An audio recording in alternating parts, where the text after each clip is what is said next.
Hello parents, how are you? I hope you all are fine. Myself Pooja Ahuja. I am a parents coach. Friends, आप देख रहे हैं आजकल society में physical और psychological problem day by day बढ़ती जा रही हैं। तो आज का जो ये मेरा वीडियो है ये स्पेशली एक साइकोलॉजिकल प्रॉब्लम फोबिया के बारे में है। तो फ्रेंड्स, सबसे पहले तो मैं आपको ये बता दूं कि फोबिया और डर में क्या डिफरेंस है। डर एक नेचुरल इमोशन है, ये सभी में थोड़ा बहुत किसी ना किसी रूप में होता है। लेकिन फोबिया का मतलब जब कोई व्यक्ति किसी व्यक्ति से या किसी वस्तु से या किसी सिचुएशन से बहुत बिना वजह का ज़्यादा डरता है या उस स्थिति से भागने के लिए लगातार प्रयास करता है, तो इसको फोबिक प्रतिक्रियाएं कहते हैं। ये कई तरह का हो सकता है। किसी को आग से डर लगना, किसी को पानी से डर लगना, किसी को खाली कमरे से डर लगना, किसी को अकेले से डर लगना, और किसी को स्कूल जाने से डर लगना, किसी को किसी जानवर से डर लगना। ये कई तरह के डर हो सकते हैं। और ये भी देखा गया है कि ये डर जन्मजात नहीं होते हैं। ये जो फोबिया है ये कई बार तो किसी सिचुएशन, किसी घटना की वजह से माइंड में ये फोबिया बैठ जाता है, और या कई बार कॉपी करने की वजह से भी ये फोबिया आ जाता है। तो आपको सबसे पहले मैं बताऊंगी ये जो कई बार दुर्घटना होने की वजह से कोई डर फोबिया का रूप ले लेता है, उसके बारे में ये मैं आपको डिस्कस करूंगी एक केस हिस्ट्री के माध्यम से। एक बच्चा है 12 साल का, वो पढ़ाई में भी ठीक है और फिजिकल हेल्थ भी उसकी सही है। उसको अचानक से कुछ दिन से बहुत वो डरा डरा रहने लगा। वो घर से स्कूल जाने तक और स्कूल से घर आने तक भी जब वो जाता था तो उसे खूब पसीना आता था और बहुत घबराया हुआ सा रहता था। तो उसको साइकोलॉजिस्ट के पास ले जाया गया, और जब साइकोलॉजिस्ट ने उनकी काउंसलिंग की, डिस्कशन किया, तो रिज़ल्ट ये निकला कि उसका एक फ्रेंड जिसको किसी डॉग ने काट लिया था और उसके काटने के बाद उसकी डेथ हो गई। तो उसके मन में कहीं ना कहीं ये डर बैठ गया था कि डॉग के काटने से डेथ हो जाती है। इस चीज से डरता हुआ वो स्कूल तक जाने तक भी उसके मन में डर रहता था कि कहीं कोई डॉग मुझे रास्ते में ना मिल जाए। और ऐसा ही नहीं, उसने एक हफ्ते के अंदर अपने पेट डॉग को भी छोड़ दिया, और स्कूल से घर और घर से स्कूल जाने तक वो बहुत अपने आप को अनईजी फील करने लगा और अपने फादर के साथ जाने लगा। लेकिन जब समस्या का पता चला कि एक्चुअल में समस्या क्या है, तो धीरे धीरे उसका समाधान भी किया गया और अब वो बच्चा बिल्कुल नॉर्मल है। तो फ्रेंड्स, अगर फोबिया को समय रहते नहीं ख़त्म किया जाता तो ये और भी हमारी बॉडी में कई तरह की फिजिकल प्रॉब्लम क्रिएट कर सकता है। ये तो हो गया पहला एक फोबिया जो कि किसी दुर्घटना से मन में बैठ जाता है। और दूसरा होता है कॉपी करना। फ्रेंड्स, आपने बहुत सारी ऐसी मदर्स को देखा होगा जो छिपकली, कॉकरोच, रैट, चूहा आदि इनको देखकर एकदम से चिल्लाना शुरू कर देती हैं। तो ऐसा करने से जब उनके बच्चे आसपास होते हैं वो भी देखकर वैसे ही कॉपी करने लग जाते हैं, और फिर उनकी आदत हो जाती है। वो फिर उनको ये नहीं पता होता है कि ये जानवर, ये जीव जंतु हमें कुछ नुकसान पहुंचा सकता है या नहीं। बस उन्होंने तो सीख लिया कि उनकी मदर चिल्लाती है और वो भी चिल्लाना शुरू कर देते हैं। तो ये दूसरे तरह का फोबिया है जो कॉपी करने से आ जाता है। तो फ्रेंड्स, लेकिन अगर हम अ, बच्चे को या जिस भी व्यक्ति को फोबिया है अच्छे से रीड करें, तो हम उसके रीजंस तक पहुंच सकते हैं और फिर रीज़न के बाद हम सॉल्यूशन तक भी पहुंच सकते हैं।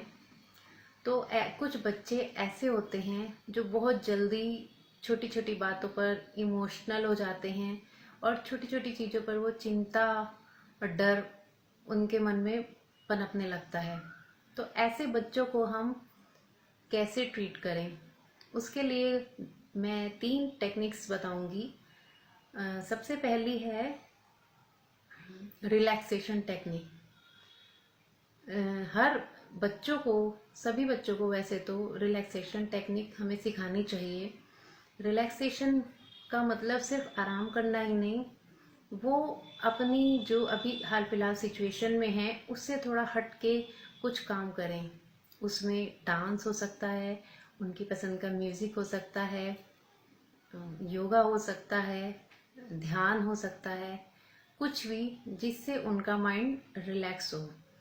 ये टेक्निक एक टीचर हमेशा अपने स्कूल में बच्चों को कराती थी। वो जब भी देखती थी कि कोई बच्चा स्ट्रेस में है या किसी तरह की उसको वरी हो रही है, तो वो उन बच्चों को खेलने के लिए या डांस म्यूज़िक में उनको इन्वॉल्व करके उसका माइंड उधर से हटाकर उधर लगा दूसरी जगह लगा देती थी। तो ये पाया गया कि 2 दिन में ही वो बच्चे जो जिनको चिंता डर हो रहा था वो ठीक हो गए।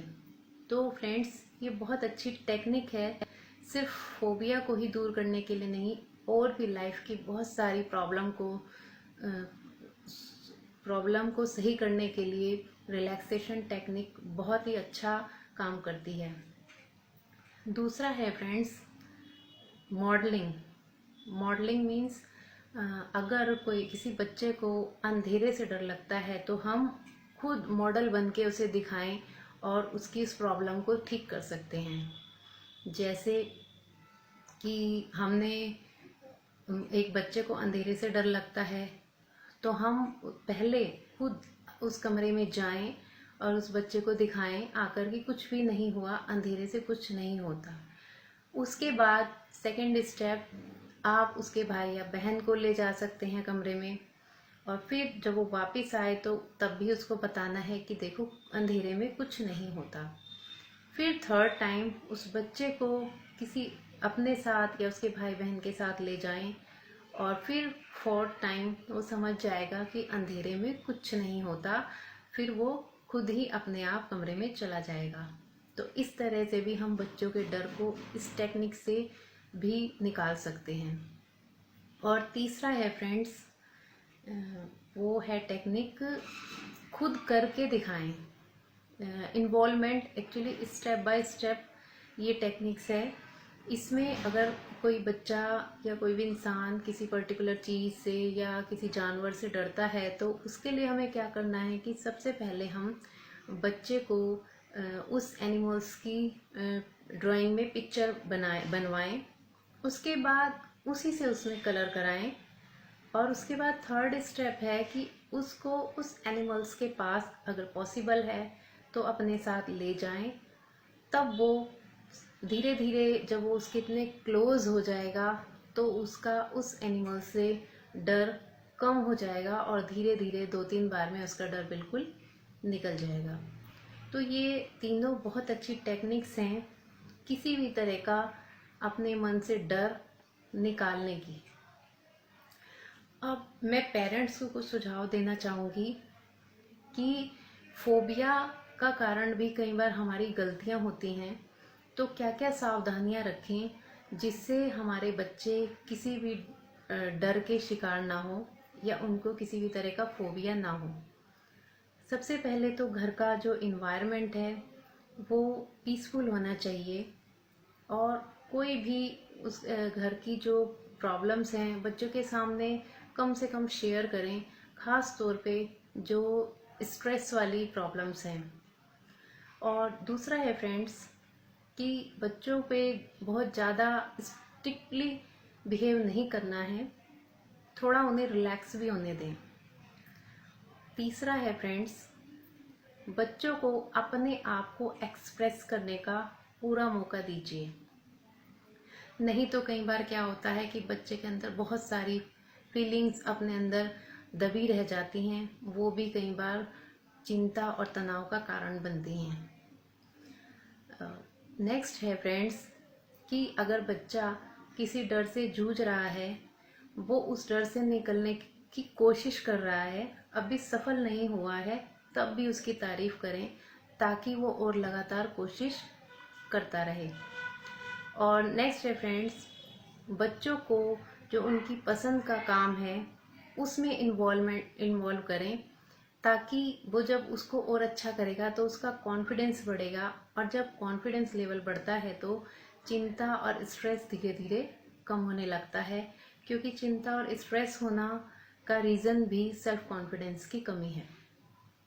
और नेक्स्ट है फ्रेंड्स कि कभी भी मदर्स बच्चों को कोई भी डरने वाली, डरावनी, चुड़ैल आदि की स्टोरी ना सुनाएं और ना ही उन्हें मोबाइल में देखने दें, क्योंकि कई बार तो बच्चे देखते रहते हैं, उन्हें बड़ा मज़ा आता है, वो बहुत इंजॉय करते हैं, लेकिन जब रात को जब वो सोते हैं तो वो सब सीन्स उनके माइंड में चलते रहते हैं, और उस डर की वजह से कई बार बच्चे चिल्लाने लगते हैं नींद में ही, और कई बार बेड वेटिंग भी, बिस्तर भी गीला कर देते हैं। तो कई बार ये सब प्रॉब्लम की वजह से जो साइकोलॉजिकल प्रॉब्लम है उनकी फिजिकल प्रॉब्लम में कन्वर्ट हो सकती हैं। तो प्लीज़ ध्यान दीजिए, इन सब बातों का ध्यान रखिए, ताकि बच्चे के मन में किसी भी तरह का डर ना पनपने पाए, क्योंकि जब ये डर की लिमिट क्रॉस हो जाती है तो फोबिया का रूप ले लेते हैं, और फिर फोबिया साइकोलॉजिकल से वो फिजिकल रूप में चेंज हो जाती है। तो फ्रेंड्स, मुझे उम्मीद है कि आपको ये मेरा फोबिया का वीडियो पसंद आया होगा। मैं और भी जो बच्चों की साइकोलॉजिकल प्रॉब्लम्स हैं उन पर अलग अलग टाइप्स की वीडियो बनाती रहूँगी आप लोगों के लिए। तो मेरा ये वीडियो देखने के लिए थैंक यू, और उम्मीद करती हूँ कि आप सभी लोग स्वस्थ रहें, आप और आपके बच्चे स्वस्थ रहें। Thank you.